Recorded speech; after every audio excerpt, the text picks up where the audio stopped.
Well, I want to introduce you to what we're going to do over the next couple of months. I'm going to take you on a journey, and it's a journey that I believe could change your outlook on the world if you will only follow me. We're going to talk about what Swedenborg describes as thinking spiritually, or another way of putting it is thinking like an angel. And you're going to get a sense of that in what I'll show you today. And we're going to learn how to do it. Not only going to learn what it is, we're going to learn how to think spiritually, how to think like an angel. In fact, you already do it without realizing that you do. So I just want to share, first of all, a quick general quote on thinking spiritually. So this is from Heavenly Secrets. It says, "It is well known that the word is spiritual, but this spirituality is not visible in the letter, for the content of the letter is worldly, especially in the historical sections. But when it is read by man, the worldly content in it becomes spiritual in the spiritual world, that is, among the angels. For the angels are unable to think except in a spiritual way about anything whatever. And so they cannot think of dwelling in the land except in a spiritual way." Now, is it possible to think spiritually? You know, when we first come across this idea, and I know it's true of me, when I first came across this idea, I thought, well, it's a very difficult thing to kind of get your head around what's being asked of you here. It's as though it's beyond us, or as though it involves some secret knowledge. But I want to show you actually that it's easy, it is intuitive, and it really only requires us just to reflect on our daily experience of life. In fact, do you realize you've done it within the last 5 minutes? You see, I said to you at the beginning that I was going to take you on a journey. Now, no one expected that you were going to need to find a suitcase or pull out your passport to do it. You understood exactly what I meant. I'm going to take you on a mental journey, not a physical one. And there are certain sayings we use in English and many other languages that help us get into this idea of thinking spiritually. So today, we're going to think spiritually about space. So here's a general quote about space that Swedenborg shares with us in Heaven and Hell. "Places and spaces in the word, and everything that involves space, means matters that involve state, a state of being." Now he lists off several different sorts. He says distances, for instance, and nearness and remoteness, paths, journeys, emigrations, miles, stadia, plains, fields, gardens, cities, and he goes on. And then he finishes off by saying, "For so many things that enter our thought from our world derive something from space and time." In the paragraph before, he wrote this: "Space does not pertain to thoughts, for what is intently thought of is set before one as present." Whenever you think of something, you think of it in front of you. You don't think of it as distant. It's there in front of you. Now, I want to share 3 aspects of this idea of space with you to show you what's going on here. Again, I'm working from Swedenborg's text, Swedenborg's writings. What I'll do is I'll come back to the Luke passage, the Luke 17 passage, and then we'll talk about some applications for us here and now in the physical world as we navigate our lives. So I'm going to start with place. Now, paragraph 54 of Heaven and Hell, we read this: "It can in no case be said that heaven is outside anyone. it is within him. For it is in accordance with the heaven that is within him that every angel receives the heaven that is outside him. He continues, this makes clear how greatly deceived is he who believes that to come into heaven is simply to be taken up among angels, whatever he may be as to his interior life, when in fact, unless heaven is within anyone, nothing of the heaven that is outside inflows and is received. So, heaven is not a place. It's not somewhere you travel to. However, it's a state of being which is described as a place or experienced as a place. And that experience communicates something of how wonderful heaven is. One of my favourite little stories, I'm sure I've shared it with you before, is that Chinese parable of heaven and hell. You know, the one where people are sitting around the great banquet hall and they have the 4-foot chopsticks.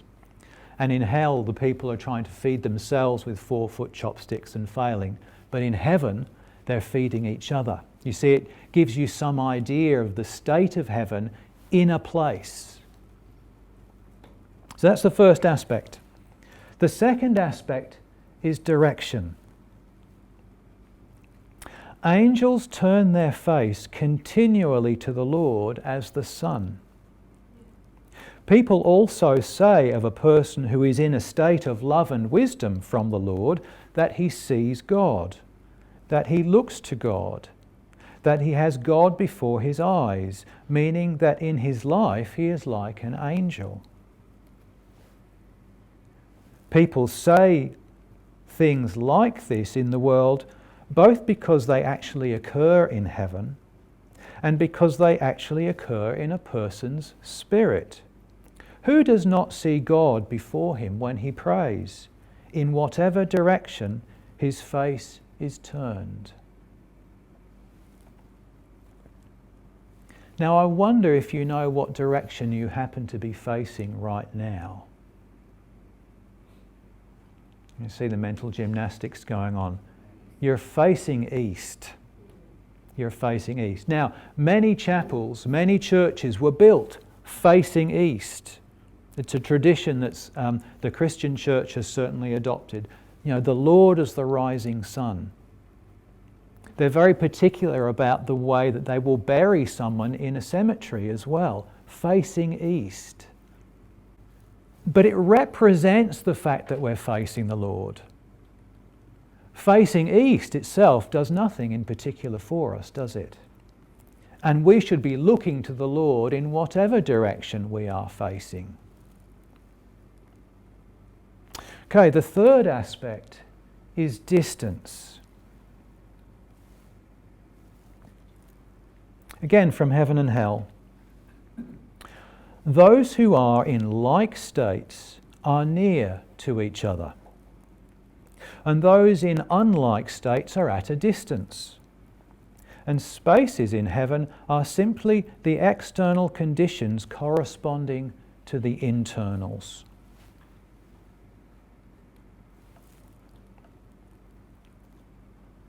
In the spiritual world, one individual is present to another if only that presence is intensely desired. This is because one person sees another in thought in this way and identifies with that individual's state. And we talk, don't we, about someone being distant. Let me ask you, how do we come near to the Lord? Come, let us worship and bow down. How do we do that? How do we come? On the other hand, how do you hide from God? Now, the Israelites kind of localized the presence of God. They began in their journey through the wilderness with the tabernacle. They actually carried the presence of God with them. and then as they established their nation of Israel in the Promised Land. Eventually, King David captures the city of Jabus and he creates his capital, Jerusalem, and there they build the temple on Mount Zion. So they localize and fix the presence of God in one place where the nation can administer it and make sure that everything is done according to the laws. Much harder to do that if the religion is and religious practice is spread throughout the nation. Let me ask you, what is the measure of a man? The measure of a man. It's not how long my arm is. It's not how tall I am. We're talking about something entirely different. I want to finish with, or leave you with one more quote, and this is Ibn Alexander from his book Proof of Heaven. He says, "From my perspective, I would suggest that you couldn't look at anything in that world. For the word 'at' suggests a separation that did not exist there. Everything was distinct, yet everything was also a part of everything else, like the rich and intermingled designs on a Persian carpet or a butterfly's wing." It's a lovely description, isn't it? All right, let me dive back into the reading from Luke. So Luke chapter 17, and I'm going to go through a few verses at a time. When he was asked by the Pharisees when the kingdom of God would come, he answered them and said, "The kingdom of God does not come with observation, nor will they say, 'See here,' or 'See there,' for indeed the kingdom of God is within you." We know those words quite well, don't we, those last words. See here or see there. You know, it's remarkable to think about the number of Christians I still read or hear expecting the physical return of the Lord on this planet in a very, very physical way.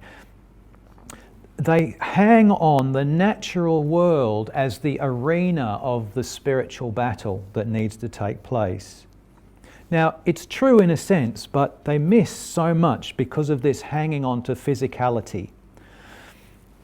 And he said to the disciples, "The days will come when you will desire to see one of the days of the Son of Man, and you will not see it. And they will say to you, 'Look here and look there.' Do not go after them or follow them.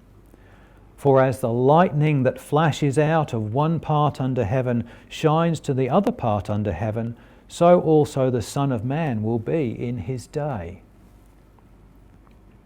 You will desire to see it, and you will not see it. But yet it's described as flashing from one part of heaven to the other. It's contradictory in one way. But what I would say about this is this day of the Lord that Jesus is describing is hidden in plain sight. Hidden in plain sight. It's a spiritual reality that we are all free to see if we know where to look. And we are not to look at the physical world for it. You know, don't go chasing after them if they say, "See here" or "See there." We've got to look somewhere different. Most people are looking at the physical world and so they can't see it. So a fairly long section here, and I don't want to dwell on it too much. I'll read it through. But first, he must suffer many things and be rejected by this generation. And as it was in the days of Noah, so it will be also in the days of the Son of Man. They ate, they drank, they married wives they were given in marriage, until the day that Noah entered the ark, and the flood came and destroyed them all. Likewise, as it was also in the days of Lot, they ate, they drank, they bought, they sold, they planted, they built. But on the day that Lot went out of Sodom, it rained fire and brimstone from heaven and destroyed them all. Even so will it be in the day when the Son of Man is revealed. Now I just want to go back to two phrases here. The day that Noah entered the ark and the day that Lot went out of Sodom. We have entering a state of safety and leaving a state of destruction here. This is what's being referred to, and it's very clear there. Now then, let's link it to what goes on, the way it continues. In that day, he who is on the housetop and his goods are in the house, let him not come down to take them away. And likewise the one who is in the field, let him not turn back. Remember Lot's wife. Whoever seeks to save his life will lose it. Whoever loses his life will preserve it. You see, let him not come down to take things away. Don't go back from the field to go and grab some treasure. The idea of not going back, Lot's wife, who turned back to look at Sodom, what she'd left behind, rather than follow the angels out of the city away from destruction. And it's like the Alcoholics Anonymous. One of the things I remember from that group is they say you can't crack an addiction to alcohol and still have an occasional drink. You see, that's the going back to a former life or hankering after something old. And even they go to the extent of saying that in some cases you need to leave old friendships behind. You see, they're part of that old state that you must abandon and move on. I tell you, in that night there will be two men in one bed. The one will be taken and the other will be left. Two women will be grinding together. The one will be taken and the other left. Two men will be in the field. The one will be taken and the other left. And they answered and said to him, Where, Lord? So he said to them, Wherever the body is, there the eagles will be gathered together. So there's 2 points here. This idea of these pairs, one is taken and one is left. And to me it reflects the way that we are each a mix of both good and evil.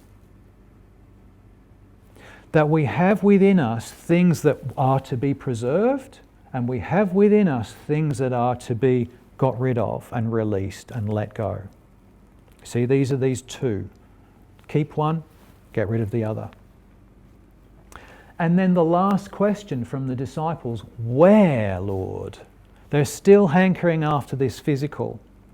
And there is a connection to the physical, because this physical world becomes the plane in which we do a lot of our spiritual work. But don't forget, it is spiritual work we are doing here. You know, we meet circumstances and situations that challenge us in our daily life, and they cause us to face many of the evils and things that we need to get rid of in our lives. Where we're set in this world because we face the consequences of our own actions in a very physical, real way that we wouldn't necessarily if the world didn't operate the way that it does. And the other thing I thought about this last statement of the Lord, aside from talking about the physical body, you know, wherever the body is, the implication is that it's a dead body, it's a cadaver. The eagles will be gathered together. You know, we think of vultures in our modern time. And it's really where our evils exist, is where we get our greatest insights on our own condition. And that's what I see reflected in this idea. An eagle being, of course, a very keen-sighted bird, one that flies very high and looks for its prey. And so that's what I see in this passage. And there may well be other things which I'd invite you to explore. I just want to finish with the question of how can we use the idea of space spiritually?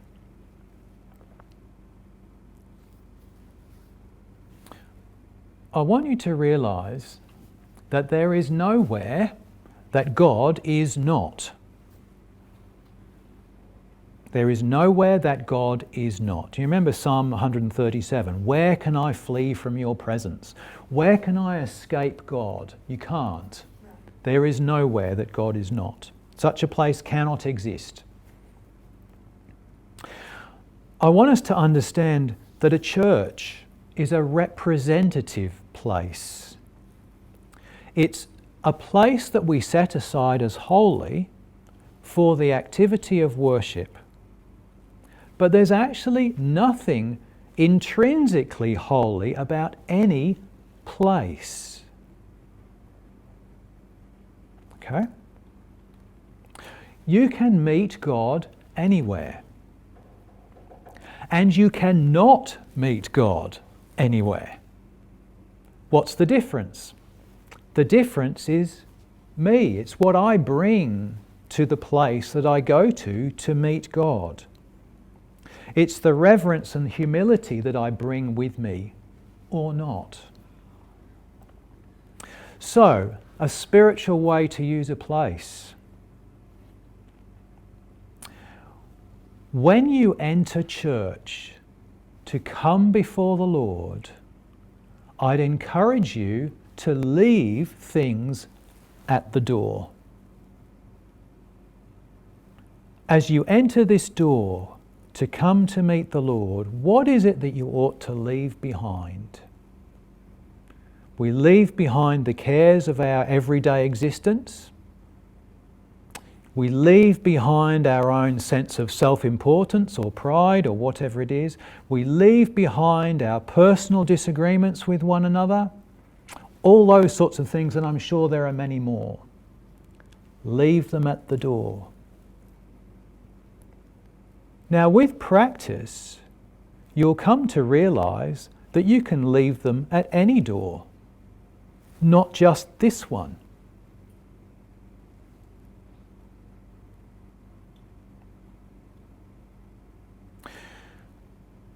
Remember that it's not the place that matters, it's your own state of being.